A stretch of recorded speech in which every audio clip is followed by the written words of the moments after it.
अस्सलामुअलैकुम वरहमतुल्लाहि वबरकातुहू। आप देख रहे हो हमारा यूट्यूब चैनल मोहम्मद जाफ़र। तो हमारे चैनल को सब्सक्राइब कर दें और घंटी वाले बटन को भी दबा दें। मैं ठीक ठाक हूँ, उम्मीद है कि आप भी खैरियत से होंगे। अल्लाह तबारक तआला आपको सदा सलामत रखे और खुश रखे। आज हमारा टॉपिक है कब्ज़। और जिन लोगों को कब्ज़ रहती है और ऐसे हज़रात मेरे दोस्त भाई जिनको अक्सर कब्ज़ रहती है और वो कब्ज़ की वजह से बहुत ज़्यादा परेशान है। कब्ज़ जो है ये तमाम अमराज़ की माँ है। जैसे कि पंजाबी में ये बोल लो, ये एक तमाम बीमारियों की माँ है। उर्दू में इसको बोल लो, ये एक बीमारियों की जड़ है कब्ज़।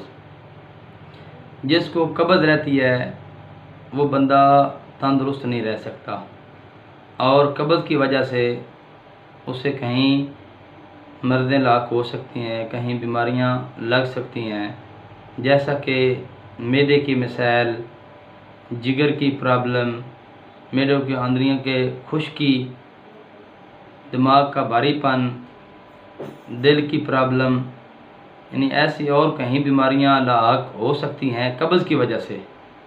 तो आपने करना क्या है, आपने एक गिलास दूध लेना है और उसके अंदर आपने एक छोटी चम्मच सौंफ डाल लेनी है। फिर इसके बाद एक चम्मच फूलों की जो गुलकंद है वो आपने इस गिलास के अंदर डालनी है।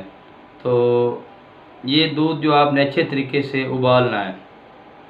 जब उबल जाए इसको भूनकर रात को आपने ये दूध पी लेना है।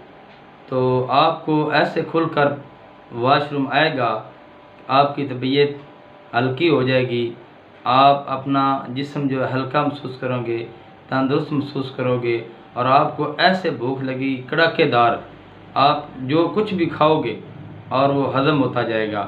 तो मेरे दोस्तों भाइयों, अगर हमारी ये वीडियो अच्छी लगे तो हमारे चैनल को ज़रूर सब्सक्राइब कर दें और घंटी वाले बटन को भी दबा दें।